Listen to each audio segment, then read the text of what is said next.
The ledger sat open beneath the dim glow of an oil lamp, its pages curled and stained from years of heat and humidity. Ink had bled into the paper, numbers fading, names half erased by time. The overseer leaned closer, not because the writing was hard to read, but because something about it made his chest tighten. The problem wasn't the figures. Sugar output, shipment dates, labor assignments, all of that was routine.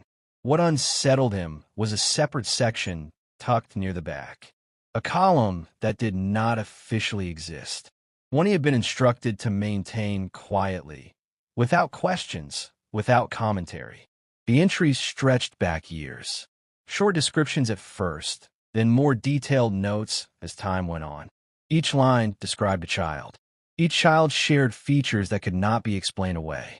Skin far lighter than either parent. Hair pale, sometimes nearly white. Eyes a striking blue that seemed to repeat with unnatural consistency. These children had been born on different plantations, to different women, with different fathers listed on paper. Yet the resemblance between them was undeniable. It was as if the same face kept reappearing, scattered across the river parishes like a signature no one dared acknowledge. Whispers had already begun. They traveled quietly, carried by servants moving between houses, by laborers traded or hired out temporarily, by rivermen who heard more than they were supposed to. Midwives spoke the least, but their silence was heavy. They had seen the pattern long before anyone else. Someone knew exactly what was happening. Someone with freedom to move where others could not. Someone whose presence was always accepted, whose authority was never questioned. Louisiana during those years was a land of sharp contrasts. New Orleans shimmered with wealth, culture, and music. Ballrooms glowed with candlelight. The streets echoed with multiple languages, blending into a rhythm uniquely its own. To visitors, it appeared refined, sophisticated, even progressive. Beyond the city, reality hardened. The river plantations existed to feed an endless demand for sugar. Unlike cotton, sugar allowed no margin for delay. Once harvest season began, every hour mattered. Work continued through darkness and exhaustion. Enslaved men and women were pushed until their bodies failed them. Injuries were common. Death was expected. Losses were recorded with the same detachment as broken tools. It was within this system that the strange births occurred. Plantations lined the Mississippi River close enough that news rarely stayed contained. A birth on one property would be known on the next by morning. At first, a single child caused confusion, then a second, then more. Each one added weight to a growing fear no one wanted to name. The first birth that truly unsettled people happened on a plantation owned by an aging Creole family. The delivery came just before sunrise. The midwife was experienced, hardened by decades of labor and loss. She had learned to keep her reactions hidden, but when she cleaned the infant and raised it toward the lamp, her composure faltered. The baby's skin was pale, not simply lighter than expected, but pale in a way that drew the eye immediately. The hair was light, almost silvery. The eyes were a sharp blue that seemed out of place in that room. The mother was young, born and raised on the plantation. Dark-skinned, healthy, and quiet. She had already given birth once before. That child had looked exactly as expected. This one did not. When the mother saw her newborn, she said nothing.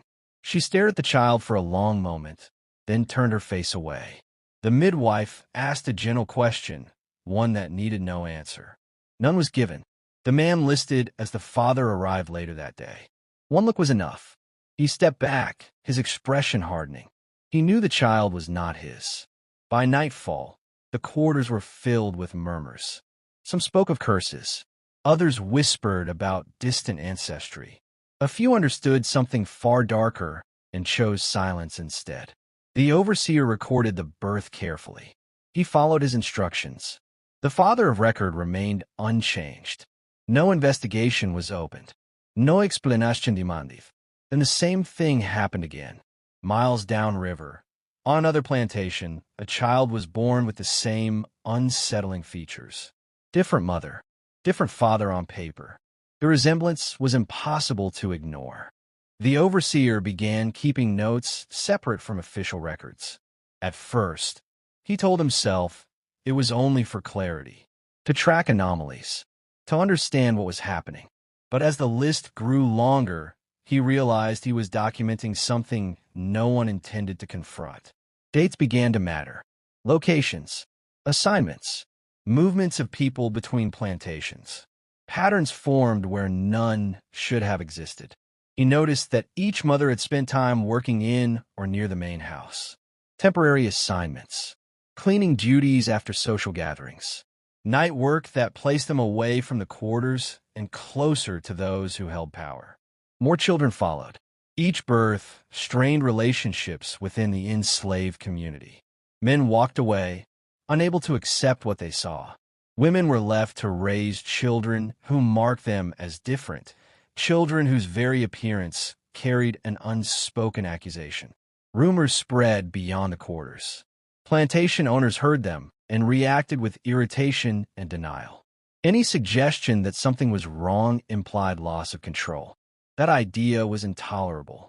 As tension grew, the overseer noticed another detail he could no longer ignore.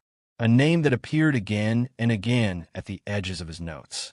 Never listed as a father, never mentioned openly, always present nearby. A physician. He was well regarded, educated abroad, calm, polite, and trusted with matters few others were allowed to see. He traveled freely along the river, welcomed into main houses without hesitation. He was summoned at all hours, his presence rarely questioned. He also shared the same features that appeared in the children. Fair hair, blue eyes, a face that matched theirs in ways that unsettled anyone willing to look closely. The timing was precise. His visits consistently occurred weeks before each pregnancy began, always explainable on the surface, always overlooked. The overseer felt a deep unease settle in his chest. Suspecting the truth was one thing, proving it was another. The women would not speak. They could not. The law did not recognize them as victims. Accusing a man of status would only bring punishment upon themselves. Still, the overseer tried. Quiet conversations, gentle questions framed carefully to avoid danger. Each time, he was met with silence, or denial shaped by fear. Eventually, he took his concerns to a man with authority, a local judge known for his reputation of fairness within the boundaries of the system. The overseer laid out what he had found: the births, the timelines, the repeated presence of the same man. The judge listened without interruption. He understood the implications immediately. Even if the accusation were true, the law offered no path forward. Without testimony that the court would accept, there was no case. Pursuing the matter risked exposing truths that threatened the foundations of plantation society itself. The inquiry ended quietly, but the births did not. More children were born, on different plantations, to different women, with the same unmistakable features. Resistance grew in subtle ways. Women avoided house assignments when they could. Some accepted punishment rather than risk another violation. Productivity suffered. Tensions rose. Owners blamed overseers. Overseers blamed laborers. The real cause remained unspoken. The overseer could no longer keep his findings to himself. He shared what he knew discreetly, with other overseers, with traders, with men who traveled the river and carried stories further than intended. The whispers grew louder, spreading beyond the plantations where they began. Eventually, they reached the man at the center of it all. Instead of denying the accusations, he invited several plantation owners to his residence. The gathering was formal and controlled. He greeted them calmly, as if nothing were amiss. When he spoke, there was no apology. He admitted everything. He described his actions as research. He spoke of heredity, dominance, and proof. He referred to the women as subjects rather than people. Their suffering was framed as necessary sacrifice in the pursuit of knowledge. The room filled with anger, shock, and something closer to fear. not because what he had done was illegal, but because it exposed truths many prefer to keep buried. In the end, he faced no punishment. He was asked to leave, quietly, to take his work elsewhere, to continue beyond the reach of those who now found him inconvenient. He departed without ceremony, carrying his journals and his certainty with him. The children remained, living evidence of a crime no court would ever name. And along the Mississippi River, the plantations returned to their uneasy silence, marked forever by a truth everyone knew and no one could undo. He described his actions as research. He spoke of heredity, dominance, and proof. He referred to the women as subjects rather than people. Their suffering was framed as necessary sacrifice in the pursuit of knowledge. The room filled with anger, shock, and something closer to fear, not because what he had done was illegal, but because it exposed truths many prefer to keep buried. In the end, he faced no punishment. He was asked to leave, quietly, to take his work elsewhere, to continue beyond the reach of those who now found him inconvenient. He departed without ceremony, carrying his journals and his certainty with him. The children remained, living evidence of a crime no court would ever name. And along the Mississippi River, the plantations returned to their uneasy silence, marked forever by a truth everyone knew and no one could undo. The departure of the physician did not bring peace to the river parishes. If anything, it left behind a deeper unease. The man was gone, but the damage remained woven into daily life. The children he left behind did not vanish with him. They grew. At first, they were simply infants marked by their appearance. As they aged, the differences became harder to ignore. Their skin burned easily under the sun. Their hair lightened further with each passing season. Their eyes drew attention wherever they went, reflecting a heritage that contradicted everything the system claimed to be orderly and controlled. They did not belong anywhere. Within the quarters, they were reminders of something unspoken. Some were treated with caution, others with resentment. A few were protected fiercely by their mothers, shielded from stares and whispered comments. The men who had once been listed as their fathers often kept their distance, not out of cruelty alone, but because proximity reopened wounds that never healed. On the plantations, order depended on silence. Silence kept routines intact. Silence preserved hierarchies. But children grow curious, and curiosity threatened silence. Questions began forming as the children learned to speak. They asked why they looked different, why their hair did not match their mother's, why strangers stared at them longer than others. Their mothers answered as carefully as they could. Some deflected, some scolded, some said nothing at all. None told the truth. As years passed, plantation owners faced an uncomfortable reality. The children could not be ignored forever. They disrupted the rigid categories that underpinned slavery. They looked too white to be easily dismissed, yet the law still bound them as property. Their presence unsettled visitors. Guests asked questions. Neighbors exchanged uneasy glances. Some owners attempted quiet solutions. A few children were sold far from the river, sent inland where their origins would be less obvious. Others were reassigned to labor that kept them out of sight. House assignments were avoided when possible. Visibility became a liability. But separation could not erase resemblance. Those who worked along the river carried stories with them. Boatmen, traders, and hired hands spoke cautiously, never naming names, but hinting at a pattern that stretched beyond a single plantation. The Mississippi did more than move goods. It moved information. Meanwhile, the overseer who had kept the private ledger found himself isolated. He was watched more closely. His authority was quietly reduced. He was no longer invited into discussions he once attended freely. His insistence on record-keeping made him inconvenient.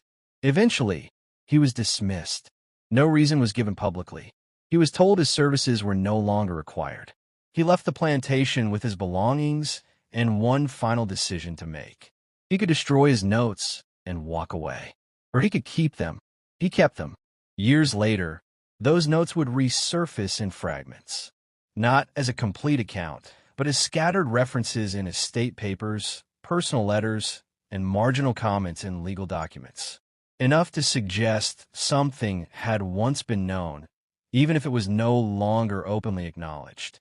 The children grew into adolescence, and with age came new dangers. Their appearance drew attention from white men who viewed them with curiosity or suspicion. Some were accused of pretending to be something they were not. Others were punished for imagined insolence. Their existence blurred boundaries that the system depended on. Women who had given birth to the children carried lifelong consequences. Some were never assigned to the main house again. Others endured harsher treatment, their bodies bearing the cost of both resistance and compliance. Their lives narrowed, defined by survival rather than hope. The plantations themselves began to change. Sugar profits rose and fell. Owners died. Estates passed to heirs who knew nothing of the old rumors and preferred it that way. Records were lost to floods, fires, and neglect. What had once been whispered faded into partial memory. But memory does not disappear entirely. In nearby towns, people told stories without dates or names. They spoke of a time when something unnatural had occurred along the river, when children were born who did not fit the world they entered, when knowledge existed that could not be spoken aloud. Some claimed the physician continued his work elsewhere, westward, perhaps, toward territories where oversight was weaker and questions fewer. Others believed he abandoned his research entirely. There was no proof either way, only absence. By the time the Civil War loomed on the horizon, the children were adults. Some were sold again. Some remained on the same land where they were born. A few managed to pass into new lives after emancipation, carrying their origins as a quiet burden rather than a public truth. Freedom brought no clarity. Records after emancipation were inconsistent. Names changed. Ages shifted. Family lines blurred. The children's descendants inherited fragments of a past they could not fully reconstruct. Features persisted across generations, confusing family histories and provoking unanswered questions. Historians would later debate the meaning of such anomalies. Some dismissed them as coincidence. Others suggested hidden relationships common to slavery. A few hinted at deliberate actions carried out under the protection of law and power. Without complete records, certainty remained elusive. Yet patterns do not form without cause. The Mississippi River continued its slow passage southward, indifferent to the lives shaped along its banks. Plantations fell into ruin or transformed into something else entirely. What remained were traces, old foundations, weathered headstones. Time did what courts never did. It carried the story forward without judgment, reshaping it as generations passed. By the late 19th century, the plantations that once lined the Mississippi River with rigid precision had begun to fade. Some were abandoned. Others were broken apart and sold. A few were preserved in memory only through stories told by those who had nowhere else to place them. The children, now adults, lived scattered lives. Some stayed close to the land that had defined them. Others moved quietly into nearby towns, choosing anonymity over explanation. Their appearances continued to draw attention, though the reasons were no longer openly discussed. People noticed, but learned not to ask. Emancipation altered the law, but not the past. Freedom did not come with answers. Formerly enslaved, families struggled to rebuild identities that had been deliberately fractured. Names were chosen or discarded. Ages were guessed. Parentage became a matter of survival rather than accuracy.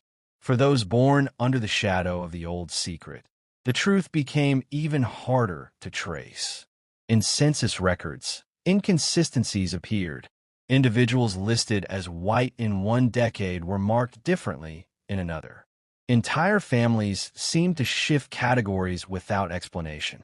Clerks recorded what they saw, not what they understood. The paperwork reflected confusion rather than clarity. Some descendants attempted to uncover their origins. They searched church registries and courthouse archives.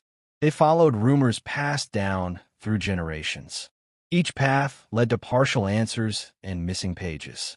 Fires, floods, and deliberate destruction had erased much of what once existed. What remained were fragments. A photograph tucked into a family Bible. A letter referencing an unnamed scandal. A ledger page cut cleanly from its binding. Enough to suggest intention, but not enough to prove it outright. By the early 20th century, the story had transformed into something closer to legend. In river towns, elders spoke cautiously of a time when things had gone wrong. They avoided details, preferring implication to explanation. Children listened without fully understanding, sensing that some questions were better left unanswered. Scholars approached the subject later with distance rather than fear. They analyzed patterns within plantation records. They noted repeated inconsistencies surrounding certain families. They compared physical descriptions across decades and found similarities that statistics alone could not explain. Even then, conclusions remained tentative. Without testimony that the law would have recognized, the story existed in a space between evidence and belief. It resisted clean categorization. It challenged the idea that history could always be proven beyond doubt.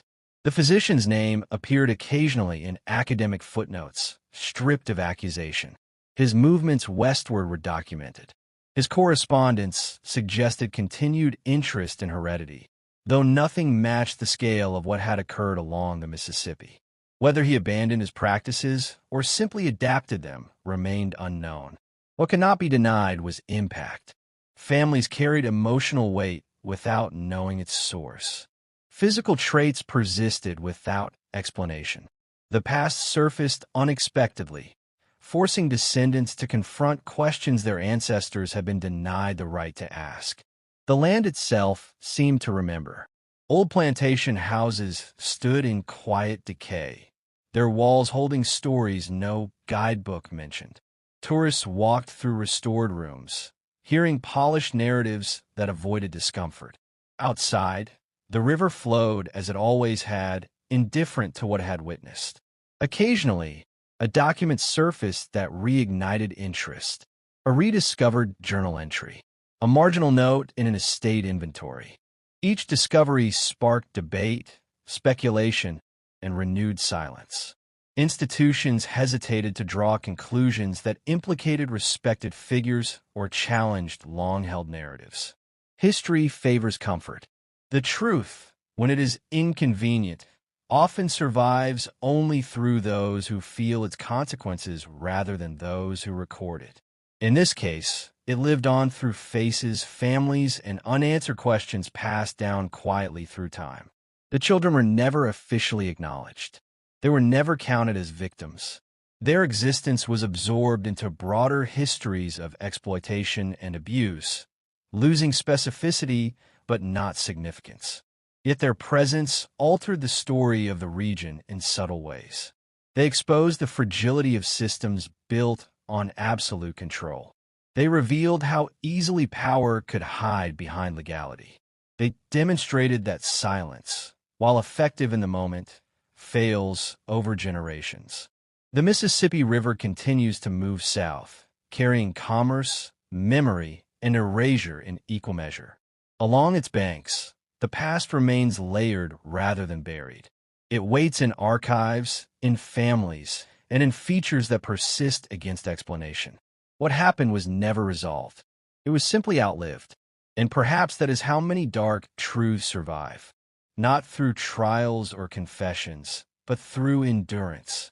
Through the quiet refusal of evidence to disappear entirely. Through lives shaped by something they were never meant to understand, yet could never fully escape. The story ends without closure because history often does. What remains is not certainty, but acknowledgement. A recognition that silence once protected cruelty, and that remembering, even imperfectly, is its own form of reckoning.